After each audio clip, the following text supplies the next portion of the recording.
What's up guys, MegaDPAL here, and I'm bringing you another Pokemon X and Pokemon Y Wi-Fi battle today. A very crazy game for you guys against Cody, aka HydreigonMaster635, aka SaltyGamer635. So it's pretty controversial game indeed, but looking at the team preview, he's running a fairly standard team apart from the Crobat. But either way, it's not too much threatening apart from that Gliscor right at the end that I should be worried about. So yeah, let's just get straight onto the battle, shall we? So I'm going to decide to lead out with my Rotom Wash, as he's in fact going to lead out with his Gliscor. I guess he was predicting my Tyranitar lead, but either way this is obviously a good matchup for me. So what I'm going to do turn 1 is actually go straight for that Will-O-Wisp. The Aura Protect was super obvious, but I didn't want to waste a Hydro Pump turn 1, so and I wanted to try and burn this thing if I could. But he's going to Protect obviously just to get his Toxic Orb activated. So what I'm going to do, the obvious switch is obvious. It does have a Latios, so it can eat anything my Rotom wants to go for. So I'm going to predict that switch, go straight out to my, go straight for that Volt Switch rather. I do have a Tyranitar, so I can go straight out into that thing. It's the best counter to Latios, as we all know.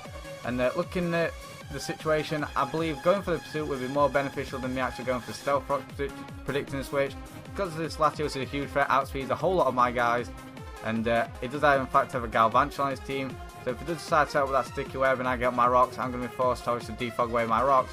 So I go straight for that Pursuit, predicting switch, down goes that thing, and it turns out that was in fact his Mega Latios. So that thing did absolutely nothing. It's been slammed by Tyranitar once again. But this gives him a free switch into the Zoom Rail. I do also have a Rotom Wash just to eat anything up. And he goes straight for that Super Power. Looking at damage, definitely revealing that this thing is in fact Choice Banded. So knowing he's going to be forced to switch, I'm actually just going to go straight for the Pain Split rather than going for a Volt Switch, just because I want to get my Rotom Wash into a health range of HP where I can continually take hits from this Azumarill. So he's going to be forced to switch on into his Gliscor. He's been that guy switching ground types into water types. At the same time, there's nothing really to switch into at this point. It seems though his Latios is in fact down. So what I'm going to do is, I ain't going to play around this threat. Gliscor is a huge problem, a very solid Pokemon indeed. And yeah, I hate it so much. I don't hate Gliscor, I do actually like it a lot, but it's really annoying to play against. So I'm just going to go straight for Hydro Pump. He's going to Protect just to get a little bit more Poison Heal back. So what I'm going to do, now Sandstorm subside, I know I can easily wipe this thing out with a Hydro Pump. And that's exactly what I'm going to do, go straight for Hydro Pump. As he goes for Knock Off, try and knock off my lefties as I go for Hydro Pump. But of course I missed. This miss is crucial, so vital, as you all guys are going to see later on. So I'm really annoyed at this point. I'm just going to continually spam Hydro Pump. There's nothing really to switch into, because even switching into the Zoom Rail will be forced out by obviously the Volt Switch. Besides switching his Galvantula, it does around about 8%. I'm expecting to go for a Sticky Web, but it actually goes for a Thunder. I know I can live it, but of course he scores a critical hit and wipes out my Rotom Wash. The main threat to his Gliscor is now down, and yeah, this is really bad for me. I'm going to send in my Latias. I'm really annoyed at this point that I'm just going to play it safe to go straight for that Side Shot. Real bad play. Needed to double switch into my Garchomp at this point, predicting obviously Heatran. I knew it was coming. I was just like so annoyed that I missed and then got crit that I don't know. But either way, I'm going to be forced to switch now. If I'm in order to win this game, I need to take out his Gliscor. So what I'm going to do, my plan is to go into my Tyranitar. His obvious Stealth Rocks is super obvious, which is a bad play by me, as I should have prevented him from setting the Stealth Rocks up, as it comes extremely crucial later on. So yeah, I should have double switched is what I'm trying to say. But either way, I want to force in his Gliscor because I need to weaken it, get into the range of HP where my Garchomp can actually take it out. So in comes his Gliscor now, as I do in fact just set up my Stealth Rocks at this point. And I have managed to lure in his Gliscor, and I'm just going to go straight for that Stab Stone Edge, do as much damage as I can. It actually goes to Knock Off, I guess predicting me to switch. But at this point I'm actually going to be forced to sack a Tyranitar to try and take out a Pokemon that should already be dead really, which is really unfortunate, and it's going to play a whole huge part in this game, as you guys will see later on. So I'm going to go straight for that Stone Edge again. As he, I believe, went for Toxic, yeah, just went for that Toxic again, predicting me to switch on out there. But he's actually going to go for the Protect the following turn, I do believe, which is a little unfortunate because I'm not 100% sure I'm getting this thing into range where my Garchomp can kill. So I don't think he's quite realised that I'm in fact sacking my Tyranitar at this point, because I'm just going to go straight for that Stone Edge once again, as I believe he's actually going to go for Knock Off, once again predicting the switch, but it's not going to be the case, and I go straight for that Stone Edge. And thankfully I'm hitting all these Stone Edges at least, that's some redemption. But looking at HP, I know it's definitely in a range where I can take it out. So I think he's finally realised that I'm stacking Tyranitar at this point. It's going to go straight for that Earthquake, and that's going to wipe out my Tyranitar, which is really unfortunate. But he's putting that work, getting into the range where hopefully my Garchomp can come in and take out this Gliscor. So in comes my Garchomp. By now, a lot of you guys know that I do like to run Mix Megachomp with the Draco Meteor, stab. So that's exactly what I'm going to do, straight for that Draco Meteor, hoping and praying my Garchomp can pull through and take out this Gliscor at this range.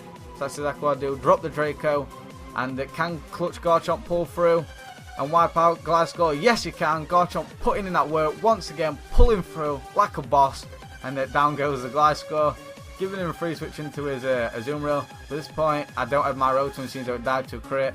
I'm just going to be forced to go for Earthquake, get as much damage on this Azumarill as possible. To stand was up, it potentially would have killed, I'm not 100% sure actually. But he's going to take me out with a Play Rough, and down goes my Garchomp. So I'm actually going to go out into my Lucario at this point. And look at this Stealth Rock damage, 4 damage. Remember that it's so crucial, as you're going to see. I say crucial a lot. There's a lot of plays that's so crucial in this game. Let's go straight for that E-Speed and wipe out the Azumarill. Take a little bit of Life Orb Recall, which is fine. In comes this thing now, is Crobat. I'm going to be forced to stay in and actually take a Brave Bird. I do pack the Ice Punch to go straight for that Brave Bird. And on top of the miss and on top of the crit, he also gets max damage, rubbing more salt in the wounds as I go straight for that Ice Punch. And at this point, he does have his Galvantula and his Heatran left. And I'm down to 5 HP. He brings in his Galvantula. It's going to live the Stealth Rock entry damage. And I was unsure whether my Lucario could in fact live the Stealth Rock. I didn't notice it only took 4 damage last time. I was taking forever to make this play. I should have switched out. I don't even know what to say at this point. I pretty much lost because his last is in fact Heatran and I have a Latias and a Talonflame, both of which are walled by Heatran. So basically I lose at the point. I have sped it up, but what I'm trying to say is I should have preserved my my Lucario and just gone straight for that, gone out into my Latias or gone out into my Talonflame, taking out that Galvantula, then got a free switch, lived on 1 HP and close combated this Heatran to death. But unfortunately that's not going to be the case. But regardless of all that, the miss mattered so much as I was forced to lose my Tyranitar. Whereas if I had my Tyranitar, then I would obviously switch on into that thing to take the Brave Bird from the Crobat. And then if he'd gone for the U-turn, I would have gone for the Pursuit, trapping that thing. And I'm pretty sure it would have lived, but I'm not too sure if it would have lived the Stealth Rock damage. And even if it did, I do have the E-Speed on my Lucario, which would have been in a much healthier position to take out that thing. So yeah, unfortunately a lot of hacks in his favour. I didn't get any luck really throughout this battle, and I'm actually did in fact lose this close 1-0. I do in fact run eventually, but I don't know, I was just trying my best to salvage something at least. I was so annoyed, and especially watching this back, knowing that my Lucario could have lived the Stealth Rock entry. That got me a lot, that really annoyed me. So losing battles you shouldn't lose always gets me, which is a little unfortunate, but at the same time, like I said, very controversial. Still pretty fun, I guess, but not for me, but maybe for him, for Cody. But anyway, GG Cody, I hope you guys enjoyed. Leave a comment on what's the most controversial battle you've had, whether you have had battles where you should have won and ultimately didn't. And yeah, that's about it. So I hope you guys enjoyed. If you did, be sure to leave a like, comment down below, of course, subscribe for more. Thank you guys for watching, and I'll see you guys next time.